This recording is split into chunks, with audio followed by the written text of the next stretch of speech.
Olá, olá, comunidade Apegados, tudo bem com vocês? Eu sou Carol Fialho e este é mais um episódio do Apegados Podcast, um lugar de informação, acolhimento, não julgamento, um lugar seguro para a sua família. Hoje nós vamos estar falando de um tema que sempre bomba e que eu sempre estou falando por aqui em pedacinhos pequenos, mas é a questão do brincar.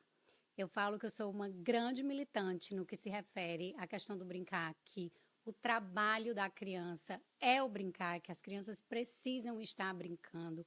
Mas hoje nós vamos entrar aí um pouco mais nos estágios do brincar, o que é que eu quero dizer com brincar, o que é que os grandes cientistas da psicologia do desenvolvimento falam sobre brincar e também como que a gente pode cultivar o brincar independente, que é isso que aparece muito para mim, né? Porque frequentemente eu posto que eu tô sentada no sofá lendo um livro enquanto minha filha tá brincando na área de brinquedo dela e as pessoas, como assim? Meu filho nunca faria isso, etc, etc. Como que eu cultivo essa brincadeira independente e a gente vai estar falando um pouco mais sobre isso hoje, tá certo? Como eu falei para vocês, né, que eu sempre enfatizo a importância do brincar, que brincar é onde a criança aprende melhor. É através do brincar que ela se apresenta e nos mostra sobre seu mundo interno.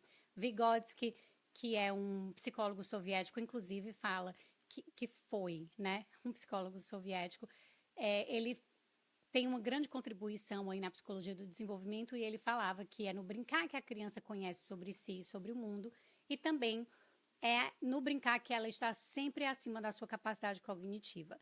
Ela não só recria a realidade dela, como ela constrói em cima disso. Então, proporcionar momentos de brincadeiras para as crianças é extremamente importante para um desenvolvimento cognitivo emocional saudável.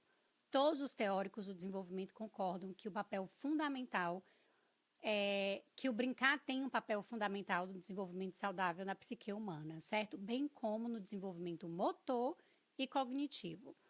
E aí, como eu falo muito disso por aqui, alguns de vocês me confessam, às vezes, dizer, Carol, não gosto de brincar. E aí eu me sinto super culpada, sabe? Assim, é como se fosse toque-toque na portinha. Oi, posso entrar? Que é a sua culpa chegando, né? Porque eu detesto brincar. E aí eu sou tomada por essa culpa, porque eu vejo a importância, eu entendo da importância, o meu lado racional entende, e eu, ao mesmo tempo, detesto brincar, eu sinto que eu não tenho paciência, eu acho que é perca de tempo, eu tenho muito o que fazer. Será que daria para essa criança brincar sozinha, né? Como incentivar essa brincadeira sozinha? E aí as perguntas seguem nesse rumo. E aí, primeiramente, eu não conheço ninguém, certo? Não conheço ninguém que goste de passar horas brincando com as crianças. Papo reto aqui, né, gente? Brincar com as crianças pode ser um saco mesmo.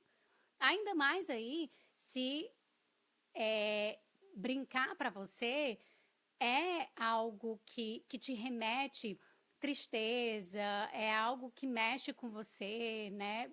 Para muitos, brincar pode até mesmo ser um gatilho, pois são pessoas que na infância não podiam brincar livremente, porque sempre recebiam um carão, uma punição, ou não tinha ninguém para brincar, entende? Então, assim, para muita gente, o sistema nervoso tá ali realmente indicando, ah, brincar não é legal, brincar é perca de tempo, principalmente numa sociedade que a gente tem, né, de performance, de alta performance, que descansar é perca de tempo, brincar é perca de tempo, só que a gente entende que o brincar tem um lugar muito importante no nosso psiquismo e na nossa saúde e bem-estar, tá certo? Não só para crianças, o brincar ele é muito importante para os adultos também, toda faixa etária. Tanto que você vê gente de toda a idade jogando baralho, reservando espaço para jogar baralho e o quão benéfico isso é, né? Esportes, futebol, seja beach tênis, jogo de tabuleiro. Então, assim, adultos também fazendo tempo para incorporar aí o brincar, e isso é super positivo, super positivo. E aí, assim, eu vou falar um pouco dos benefícios do brincar, certo, para o nosso cérebro. O brincar, ele é responsável pela redução do estresse, ele pode liberar endorfinas e reduzir os níveis de cortisol, o hormônio do estresse, né, contribuindo para a redução do estresse e promoção do bem-estar emocional. Melhora da criatividade, atividades lúdicas podem estimular a criatividade e a imaginação, o que é extremamente benéfico em ambientes de trabalho que exigem resolução de problemas, inovação, por exemplo. Fortalecimento de relações sociais, jogos e atividades recreativas podem promover a interação social e fortalecer os laços interpessoais, o que é importante para o apoio emocional e a construção de relacionamentos. Hoje, mais do que nunca, a gente vê estudos saindo sobre os benefícios, sobre os aspectos extremamente negativos, né, da solidão e os benefícios de nós estarmos em grupo. Até mesmo para as pessoas introvertidas, é importante que se tire momentos onde elas estão se colocando, onde elas estão interagindo com pessoas.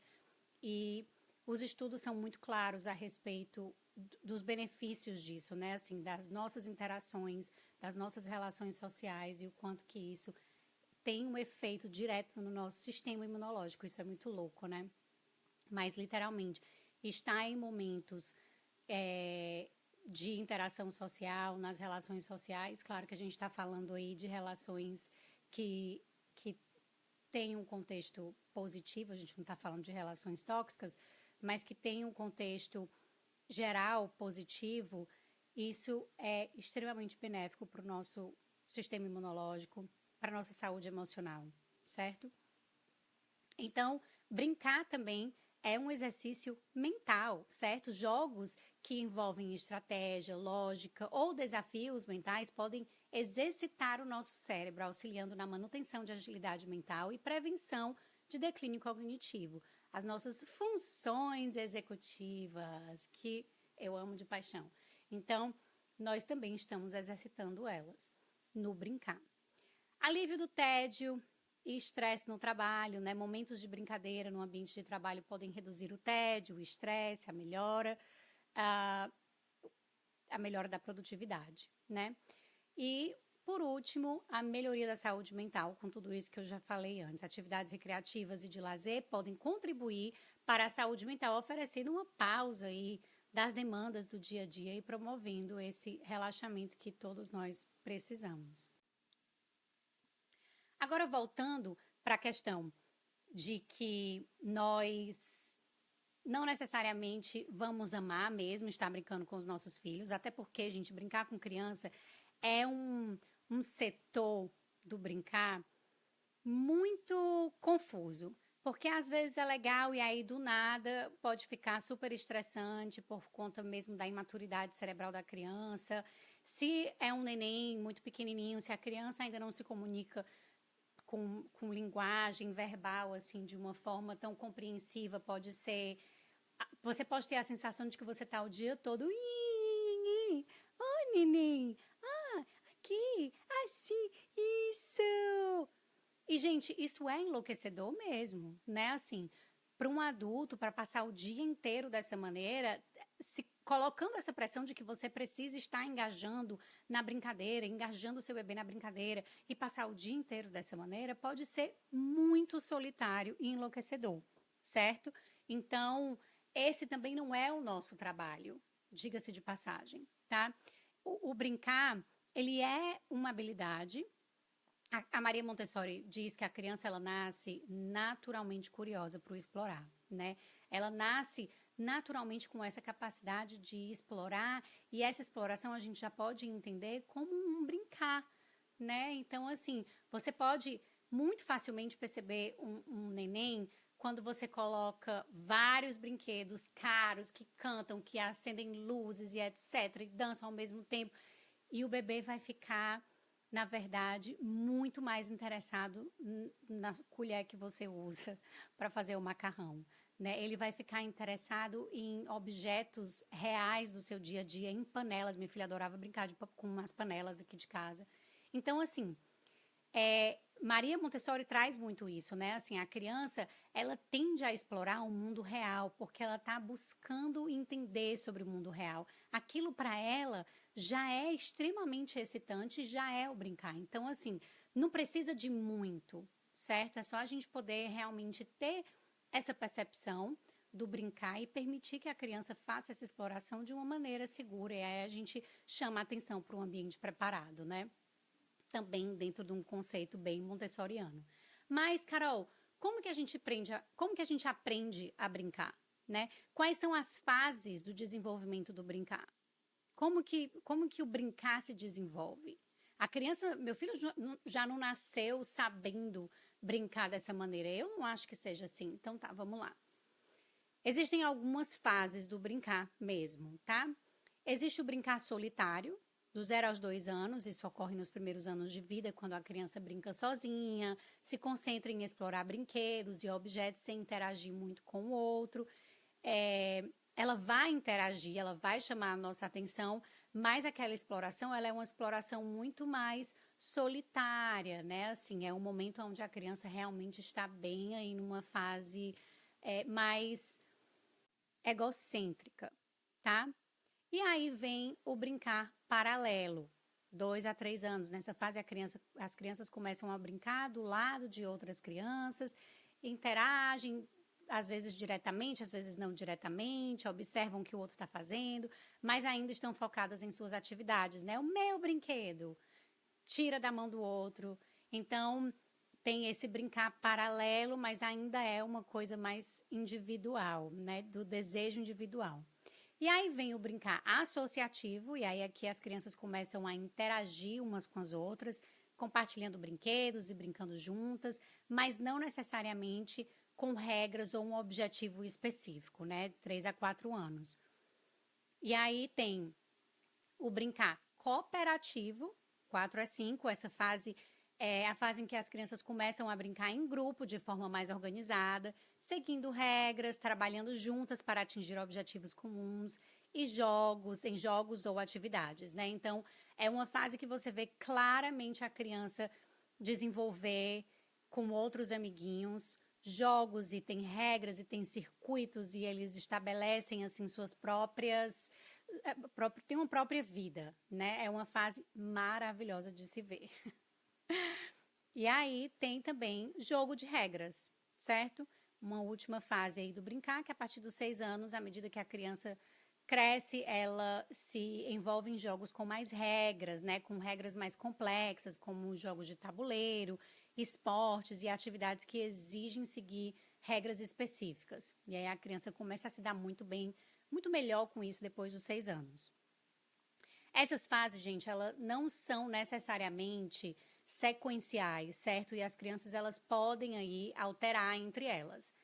Mas, voltando aí para a dificuldade de muitos de nós sobre o brincar, né? Que brincar de forma independente é muito sobre ensinar os nossos filhos quem eles são, quais são seus interesses, né? É sobre o que eles gostam de fazer e como eles se sentem na sua própria pele. E aí eu comentei no começo, mas eu lembro que quando eu postava da minha filha brincando de bloquinho, as pessoas falavam, e Ima, ela gosta muito de construir, né? Meu filho jamais faria isso, as pessoas falavam. Meu filho jamais sentaria para construir ou para ler, porque a Sofia adora ler também, né? Ela senta e lê entre aspas, porque ela ainda não consegue ler, mas ela olha as figuras, ela fala da historinha, ela quer que a gente leia. Então, mas ela passa muito tempo ali contemplando sozinha as páginas do livro e imaginando o que ela imagina, né? Que não está muito ao meu alcance. Mas quando as pessoas falam, né? Meu filho não é assim, isso, eu nunca vou conseguir isso, e etc, etc. E se você está dizendo isso, é porque você sabe que esse não é o seu filho. Né? E é essa a mensagem principal do brincar independente. Porque brincar de forma independente vai se mostrar de formas diferentes dependendo da criança. Talvez brincadeira de forma independente para o seu filho seja correr no gramado e coletar pedras, por exemplo, ou brincar de tinta no box do banheiro, ou brincar de futebol, né, por horas, sem interrupção. Mas um aspecto importante aqui, né, gente, é que a brincadeira independente, ela é autodirigida. E aí é também um outro contexto que eu gosto muito, montessoriano, de que a criança é o guia do processo. Como assim, Carol? A criança, ela inventa e brinca livremente, certo? Não é a ideia do adulto. Não segue o roteiro do adulto, ou seja, o palavreado, no palavreado popular aí, né? O adulto, ele não se mete, certo? É a criança que vai guiar o processo dela, da brincadeira independente dela. E aí, lembra das estratégias que eu trago muito aqui no Apegados para o momento do brincar, quando a gente está lidando com uma situação específica, que eu falo, vamos trazer essa situação para o brincar, a gente desbrava um pouco mais essa situação no brincar? Então, essas situações, elas não são autodirigidas, tá certo? Porque claramente aí nós temos um propósito por detrás, certo? Brincar de maneira independente não é estritamente para filhos únicos, para os filhos únicos, né? Como no caso da minha filha Sofia, ela é filha única. É importante para todo mundo. Se o seu filho tem, se você tem mais de um filho, né? Se são irmãos, 3, 4, enfim. Poder brincar independente é importante para todo mundo. Eu mesmo lembro de muitas vezes na minha infância que eu queria brincar sozinha, né? E o momento em que não tem uma pessoa interrompendo o seu processo interno, seus pensamentos, ideias, etc. Isso é muito, muito saudável e importante que a gente tenha, que a gente cultive, certo? Conheço pais que não conseguem se segurar mesmo quando os filhos mesmo quando os filhos estão completamente seguros, né? Eles interrompem a brincadeira. Eles interrompem. Eu lembro de uma seguidora que comentou para mim, toda vida que eu mostrava a minha observação ativa, que é a minha filha estava explorando, ela estava brincando, eu não falava absolutamente nada, eu só apenas observava aonde é que o interesse dela estava levando ela. E aí as pessoas, meu Deus, como é difícil fazer isso, como é difícil não interromper, como é difícil não chamar atenção, não dizer, oi, que coisa linda você pegou, né? Ou então não ajudar quando a criança está com alguma dificuldade no brincar. Então eu recebo muitos desses desafios, inclusive hoje vejo muito, toda vida que eu vou para o parquinho, a dificuldade que os pais têm, mesmo em um canto amplo, né, um jardim amplo que tem segurança, as crianças estão correndo dentro de segurança, as crianças saem correndo e os pais, oh, cuidado, devagar, como é que corre devagar, gente? Não se corre devagar, deixa a criança explorar, né, deixa a criança correr, tá segura, não tem nenhum risco eminente, deixa essas crianças criarem livremente. Isso para o psiquismo é extremamente importante. Imagina quão intrusivo isso é. Né? E isso vai influenciar no desenvolvimento da autoconfiança e da autoestima. Inclusive, nos lares onde a gente vê essa intrusão dos pais o tempo todo e esse controle dos pais no brincar, nós vemos também que são crianças que a autoconfiança delas dentro de casa fica muito empobrecida.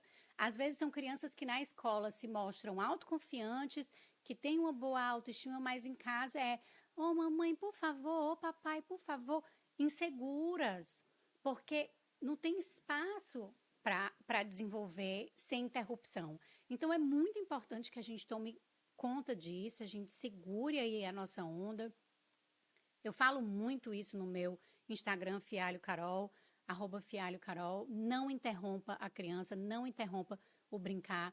Maria Montessori falava, sempre que você sentir o ímpeto de ajudar, de interromper, sente na sua mão, espere. A criança ela precisa passar pelos estágios iniciais de frustração para que ela possa passar dessa barreira. Inclusive, aconteceu ontem aqui em casa, eu estava cozinhando e a minha filha tem um canguruzinho de boneca, onde ela bota a neném boneca dela.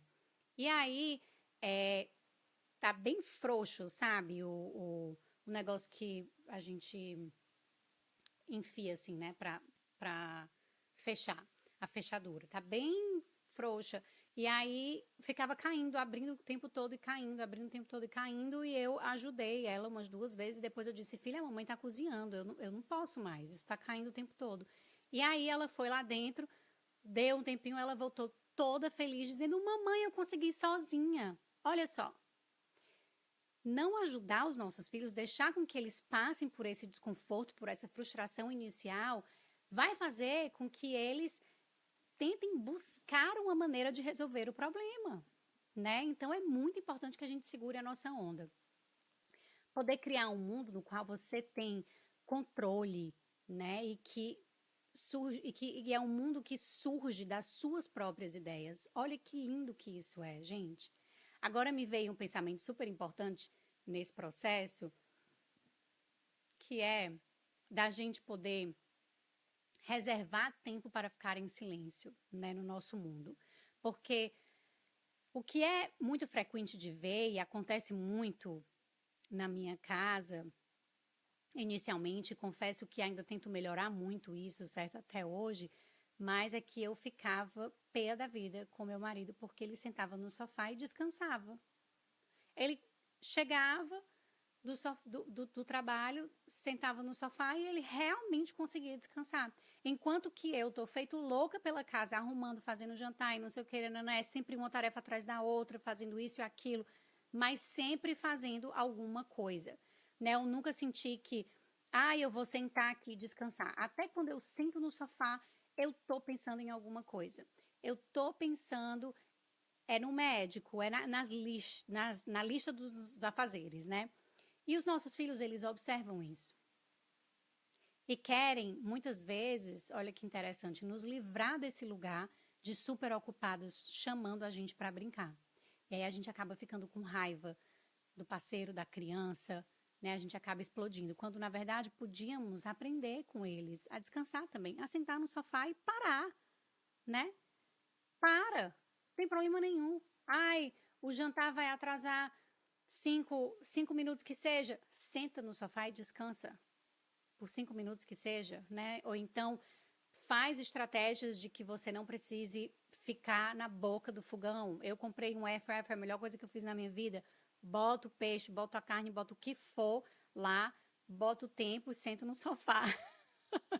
Então, assim, sou uma super fã de air fryer. E aí eu comecei a fazer isso, né? Levo o meu livro pro sofá e descanso. Fico ali tendo o meu tempo na frente dela, cuidando de mim na frente dela.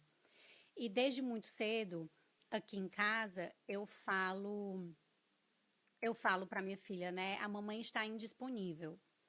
Desde muito cedo, a Sofia vinha querer puxar a minha atenção, vinha querer estar comigo e eu dizia, filha, agora a mamãe não está disponível, agora eu estou lendo meu livro, eu vou adorar ver o que você está construindo, mas assim que a mamãe acabar de ler. E aí é claro que isso, gente, é uma crescente, né? Eu comecei a fazer isso com a Sofia tinha menos de 1 ano. Então é claro que nessa fase inicial de bebê, eu estou indisponível, ele vai durar 1 minuto, no máximo 30 segundos. E aí a gente vai expandindo o nível de frustração. A criança consegue tolerar aquilo. E aí um pouquinho mais, é construindo a habilidade, certo? Então, hoje, agora é claro, eu tô falando, hoje a minha filha tem 4 anos. Claro que ela consegue passar aí quase 40 minutos comigo sentada no sofá, indisponível, e ela no mundo dela, e brincando e construindo, facilmente, sem me interromper, né? Então, voltando para quando as crianças têm tempo sem estrutura para criar suas próprias ideias e testá-las, né? E é aí que eles se sentem seguros para explorar o mundo. Ok, Carol, mas como então eu promovo espaço para minha criança brincar de forma independente? Primeiro, eu diria que é conhecer o seu filho e o interesse dele, que é a velha observação ativa aí da metodologia Montessori. Observe. Observe aonde o seu bebê está olhando, aonde o seu bebê olha é aonde o interesse dele está. Sua criança mais velha, do que é que ela gosta de brincar? A sala de brinquedo, ela é determinada por você ou pelo seu filho, né? Então, vamos entender aí qual é o interesse do seu filho, para que você possa começar a preparar o ambiente de forma que proporcione aí o sucesso dessa tarefa, né? Dessa construção dessa habilidade. Prepare o ambiente para o sucesso da criança e o seu também, colocando objetos do interesse deles em uma área que você não precisa estar em cima dele, que é o que a gente chama de espaço sim, que é um espaço seguro, tá? Um passo de cada vez, gente. Isso é construção de habilidade. A criança não vai simplesmente brincar de forma independente por 30 minutos de primeira, né? Então, como eu disse, é construindo. Seja 1 minuto inicialmente, depois 2, depois 3, e aí você vai aumentando, a tolerância vai aumentando, e assim você vai vendo o efeito. E aí é claro que o interesse dos nossos filhos mudam por hora. E aí é importante estar sempre atento nos interesses. Aqueles brinquedos que estão ali já não fazem mais sentido para aquela idade, então vamos trocar, vamos colocar brinquedos que chamem a atenção, que são de alguma forma excitantes para a criança, que promovam algum nível de construção, de imaginação, de criatividade. A gente está falando muito sobre quando promove isso, são atividades abertas, ou seja, blocos, legos, tudo que a criança pode criar aí, o que quer que seja, né? Isso promove mais tempo de engajamento. Mantenha isso em mente. Bolas, então assim, tudo que não tenha começo, meio e fim necessariamente, vai dar bom. São melhores chances, certo? Chame atenção para as coisas que a criança faz sozinha, né? Se ela, por exemplo, coloca a fralda no lixo, se é um neném que gosta de colocar a sua própria fraldinha no lixo, você pode dizer: "Uau, eu percebi que você notou que a fralda estava suja, tirou e colocou no lixo sozinho. Oba, você consegue fazer as coisas sozinhos, né?" Não, vou dizer isso de novo, tá? Você pode dizer: "Uou, eu percebi que você notou que a fralda estava suja, tirou e colocou no lixo sozinho. Você fez isso sozinho, meu amor." Isso vai construindo essa autoobservação, nessa competência e confiança de que eles conseguem fazer as coisas sozinhos, certo? Você pode também ser claro e nomear esses momentos, como por exemplo, eu tenho percebido que você tem feito várias coisas de forma independente, porque você está crescendo, filha. Você não tira mais sonecas e eu preciso do meu tempo sozinha. É muito importante para mim. Eu falo, a gente conversa muito sobre isso com a Sofia aqui em casa, né? O tempo do adulto. Então, nós vamos chamar esse momento de brincar sozinha ou tempo da calma. Aqui em casa a gente fala tempo da calma. E à noite a gente fala tempo do adulto. Que você vai poder brincar sozinha. Não precisa ser com o seu irmão, se caso aí você tenha outras crianças, né? Você pode escolher a sua brincadeira e colocar em prática as suas ideias. Nós vamos criar esse momento juntos, tá certo? E aí pode ser difícil no começo, a criança pode tentar burlar aí as coisas, mas é uma construção, certo, gente? Nós precisamos também nos preparar aí para a resistência da criança, porque querendo ou não, elas irão preferir estar interagindo com a gente, né? Pelo menos até a adolescência. Porque a criança vai achar realmente estranho inicialmente. Precisamos estar preparados para não dar certo inicialmente. E aí é ter paciência e alinhar as nossas expectativas, tá certo?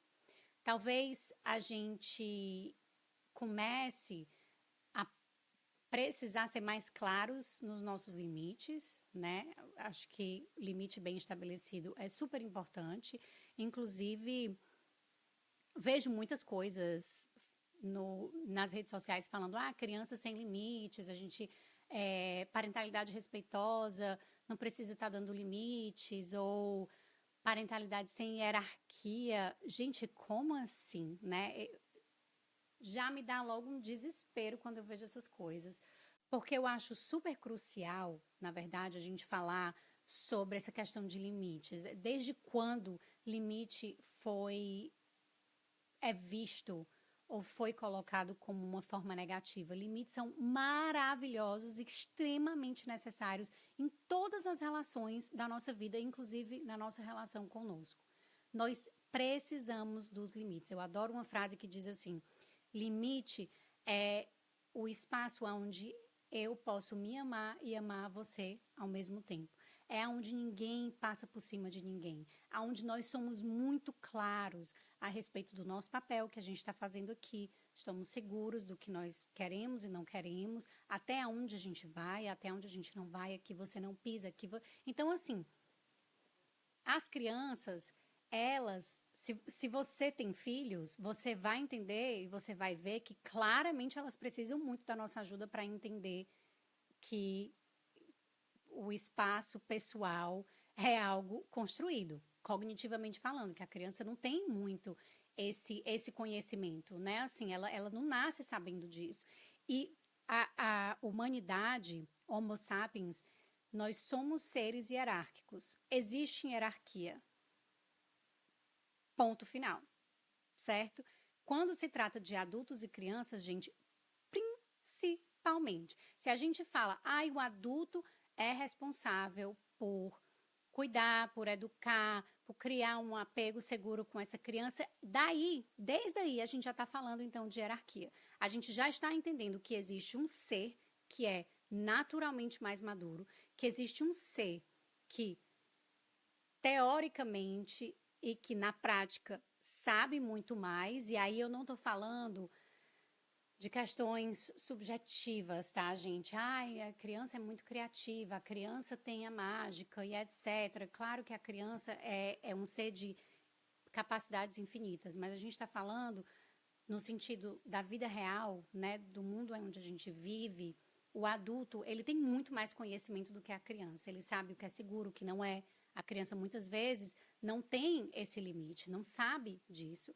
Então, é mesmo hierárquico, né? Não é uma hierarquia, e eu falo muito isso aqui, não é uma hierarquia que nos autoriza a punir, mas é uma hierarquia que nos autoriza a dizer: eu sei o que é preciso, né? Existem regras sociais, existe um certo nível de conformidade que nós precisamos, educação, moral, ética. E é claro que, a partir do exemplo desse adulto, a partir das castrações que esse adulto vai providenciar, dos limites que vão ser colocados ao decorrer dos anos, que essa criança ela vai aprender a ser um ser funcional e cooperativo dentro da comunidade. Então, criança sim precisa de limite, criança sim precisa entender que tem hierarquia, somos seres hierárquicos e que bom, né? Que bom que tem alguém que pode sentar com a gente e nos explicar as coisas e nos mostrar alguns caminhos. Que bom, isso é extremamente positivo, tá? Então, parte do brincar, parte de proporcionar esse ambiente de brincadeira independente é também nós sermos muito claros com os nossos limites, né? Como eu falei, olha, filha, agora não, agora eu estou indisponível, mas já já. E construindo devagarzinho tudo isso. E quando nós somos fiéis aos nossos limites também, que aí é uma parte muito importante do autocuidado, é uma parte integral do autocuidado, é conhecer os nossos limites. Daí, gente, nós vamos também estar mais abertos e disponíveis para brincar. Mais aquelas pessoas que, Carol, eu bloqueio, eu não gosto de brincar disso, mas acaba se percebendo, depois que cuida de si, que, nossa, mas aquela outra brincadeira é tão interessante, eu vou sentar com meu filho, eu vou brincar com ele daquela outra coisa, né? Então, a partir de colocar os limites, em nós também, né? Entender o que é que funciona pra gente, até onde a gente pode ir. Certas brincadeiras eu não participo, porque pra mim não faz sentido. A minha filha, ela ama, já falei isso várias vezes pra vocês aqui, a minha filha, ela ama carrossel. Carrossel é algo que me deixa nauseada, que me dá vontade de... Detesto carrossel.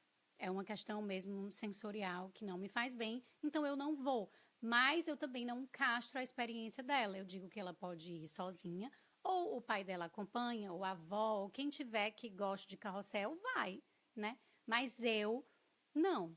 E esse é um limite que eu coloco, onde eu estou me cuidando e cuidando da minha relação com ela também. Então, é muito importante a gente pensar dessa forma, né? Limites são coisas extremamente lindas, preciosas, que a gente precisa cultivar e, assim, a cereja do bolo. E aí, eu quero terminar esse episódio só reiterando para vocês que entreter os nossos filhos 24 horas por dia, o tempo todo, não é o nosso trabalho e nem saudável para eles. Imagine criar seres no mundo onde suas necessidades estão sendo saciadas o tempo inteiro. A gente está criando um monte de narcisistas, né? Não é assim que funciona, gente. Não é assim. Nós não temos disponibilidade para estar servindo aos nossos filhos o tempo inteiro e isso nem é bom para eles também. Vamos manter isso em mente. Não é o nosso trabalho, tá? Não é o nosso trabalho. E, de novo, aprender a brincar é uma habilidade, aprender a brincar sozinho é uma habilidade que vai ser construída, precisa de tempo para ser construído e isso funciona para nós adultos também, né? Então a gente se colocar em situações, a gente se expor, brincar com os nossos filhos de pouquinho em pouquinho para a gente também construir e ressignificar talvez alguns traumas que a gente tem em relação a isso, poder dar uma nova narrativa num espaço seguro e que talvez aí traga até um pouco de prazeres, né, emoções positivas, de repente você consegue aí ressignificar alguma coisa na sua infância através do brincar com os seus filhos, o que é muito importante. E aí é isso. Eu espero que esse episódio tenha sido proveitoso. Se você acha que alguém vai se beneficiar com esse episódio de hoje, vai lá, manda, conversa sobre, manda para as amigas, para os amigos, para as babás, para as titias, para as vovós, né? Olha, boas ideias para a gente montar aí o espaço assim do nosso filho para ele poder brincar um pouco mais sozinho. Lembrando que telas não é brincar sozinho, não é. Telas não faz parte disso, certo? Brincar sozinho quando eu falo brincar sozinho, eu falo de brincadeiras ativas e não passivas. Telas tornam as crianças muito mais passivas, com muito menos paciência, tolerância, e é o oposto do que a brincadeira independente faz, né? Uma brincadeira aberta independente faz. Quando a criança tem tempo de construir, de sentar, de montar suas ideias, ela está desenvolvendo habilidades de criatividade, imaginação, resiliência, tolerância, paciência. Então, tudo isso se é construído com o brincar independente e não se categoriza aí em nenhum momento telas. Sentar na frente de um sofá, comer sem saber o que está comendo e ficar assistindo filminhos curtos, principalmente. Então, assim, agora que você tem essas informações, vai lá, divide, conversa, me diz aqui o que é que você achou desse episódio. Se você ainda não deu 5 estrelas para Pegados, vai lá, dá 5 estrelas. Agora você também pode contribuir para os próximos episódios. A descrição, você vai encontrar a maneira de contribuir nas descrições do episódio. Eu agradeço demais, porque é a única maneira que eu vou ter de continuar o Apegados. E que é um espaço que eu tenho tanto amor e dedicação.